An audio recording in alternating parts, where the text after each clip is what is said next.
So Michael Chandler has just been signed to the UFC and I'm very confused. I'm not confused as to why Michael Chandler has been signed to the UFC. I love the fact that Michael Chandler will be finally testing his skills against the best in the world because I've wanted to see it for the past 5 years. Michael Chandler has recently been signed to the UFC. Amazing.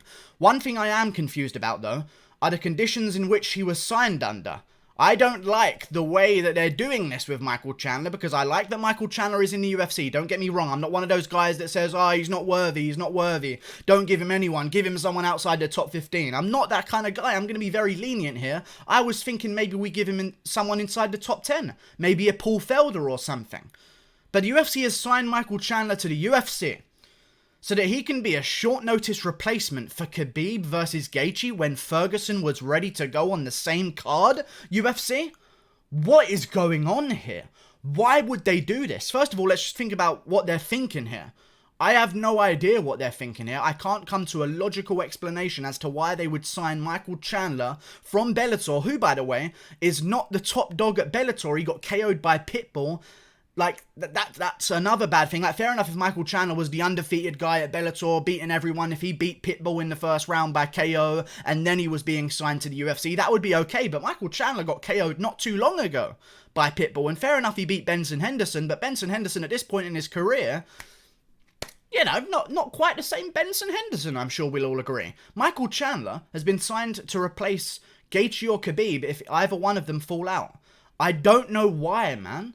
Why would they do this? Tony Ferguson was ready to fight Dustin Poirier on that card. Dustin Poirier pulled out of that fight, a 3-rounder with Ferguson, because he was not financially secure with the deal that the UFC has given him. So he pulled out of the fight with Ferguson because he wanted a little bit more money. Fair enough, Dustin Poirier. A bit of a bad decision, but fair enough. Maybe it will pay off in the future because Tony Ferguson is the type of guy to go against logic and side with Dustin Poirier against the UFC and make the fight happen anyway, because Tony Ferguson just wants... I mean, Tony Ferguson could have accepted a fight with Dan Hooker or someone else lower down the division to get his win and get back into title talks without having to fight Dustin Poirier. That could have happened.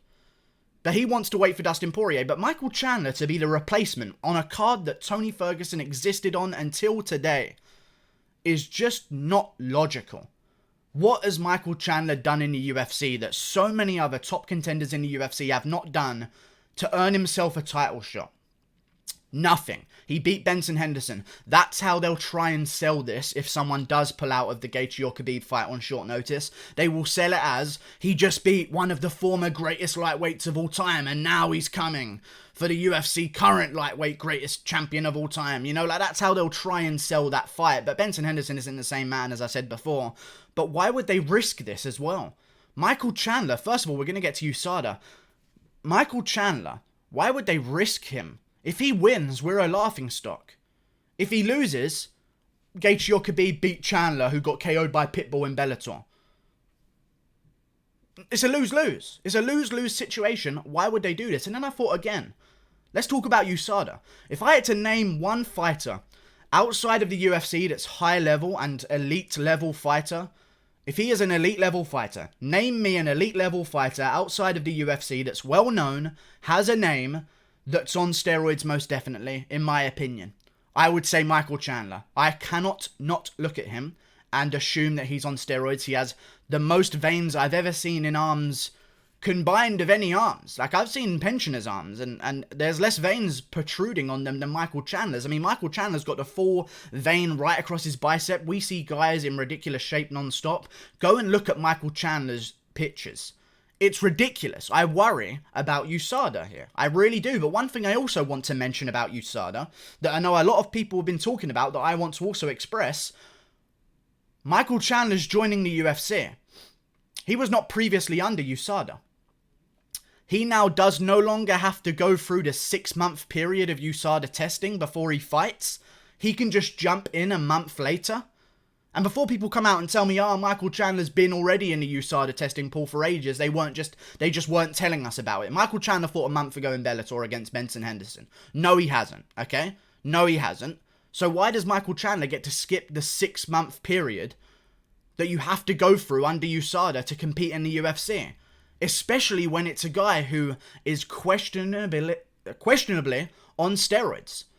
Why would they not make him go through 6 months of USADA? I have no idea. And why would they put him against a champion in a division that includes Conor McGregor, Dustin Poirier, Tony Ferguson? I mean, even Ali Abdelaziz on a day's notice again would have been better than Michael Chandler. Actually, to be honest, no, it wouldn't. I give Michael Chandler the top over Ali Abdelaziz in that respect. But, you know, there's a bunch of other options they could have gone to. Why did they go for Michael Chandler? Why did we even need a short... We don't have short notice replacements for Adesanya versus Costa booked already, do we?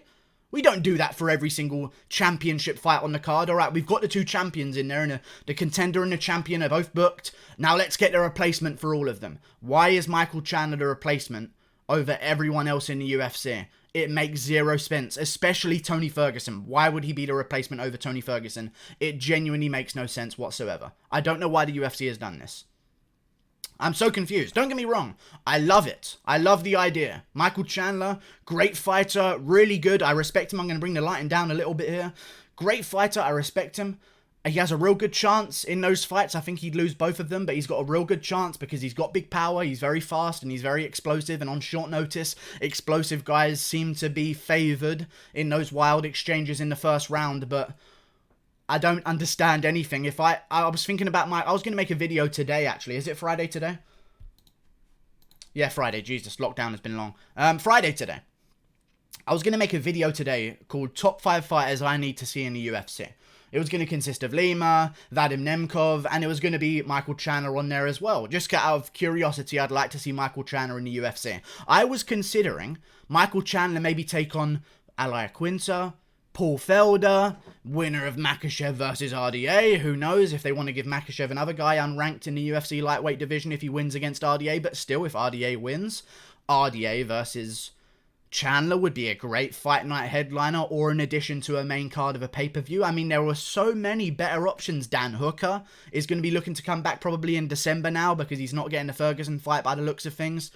That would be an amazing matchup right now. What about Charles Oliveira? What about Beneil Dariush? What about Drew Dober, who's just signed to fight Diego Ferreira? Fair enough. There were a bunch of names.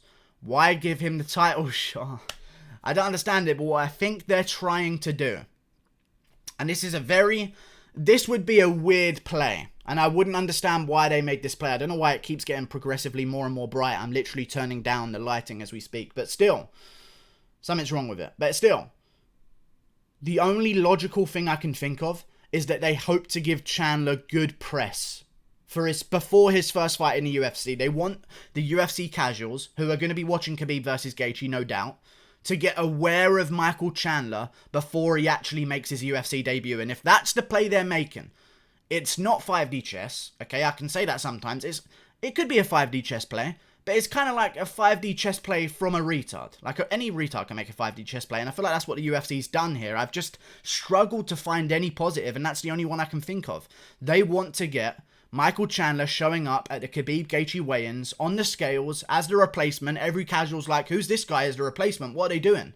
And then they find out who Michael Chandler is before he makes his official UFC debut. But why would they risk Khabib Gaethje in that? Why would they not have Ferguson as a replacement on the card and just rebook Poirier Ferguson for December or something like that and just have Ferguson make weight in October? It's not like he's going to be doing it 2 weeks before his fight with Poirier.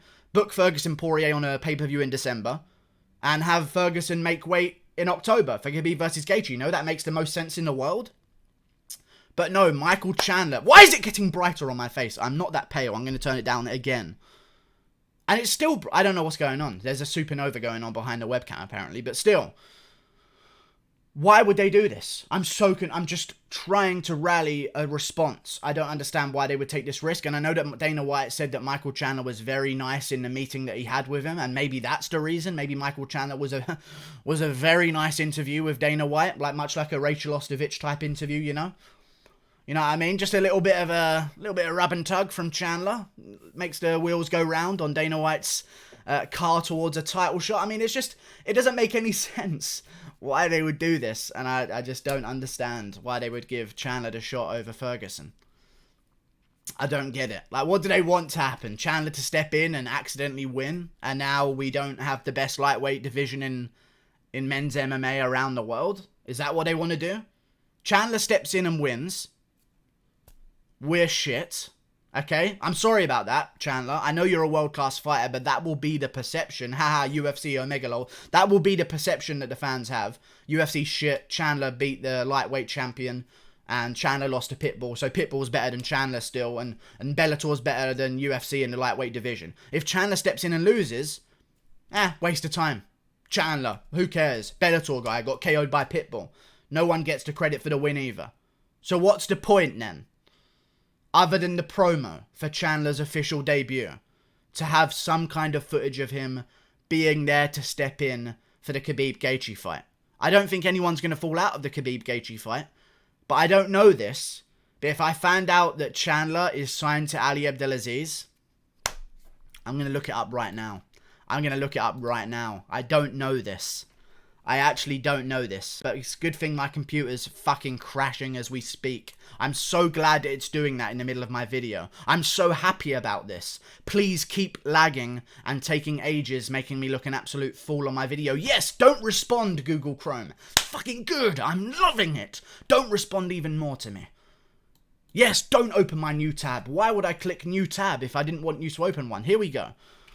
Michael Chandler manager. Here we go. Let's find out the golden answer that we're looking for here. Is it Ali Abdelaziz? Is it? And we're just finding Michael Chandler manager. Okay, I'm going to just type in Michael Chandler Ali Abdelaziz. If I find this out, and I find out that Ali Abdelaziz is playing his little game with Khabib, Gaethje, and Chandler, I'm going to be very upset. I'm going to be very, very, very upset. Okay? And I can't load anything. I don't think he is. I don't think he is signed to Ali Abdelaziz. I hope he's not. Because that would be... Oh, no, he has. He has. He is signed with Ali Abdelaziz. Michael Chandler has signed with the UFC, where he will serve as the replacement in talks with UFC to book Justin Gaethje fight, says manager Ali Abdelaziz. I don't know if that's true, but that seems very interesting for Ali. Fair play. Managers have more power than the UFC, I guess. I don't know. Is that actually true? I really hope that this is true, that he's actually signed with them. I think it is, though. Like and subscribe. Thank you for watching. Click that button there.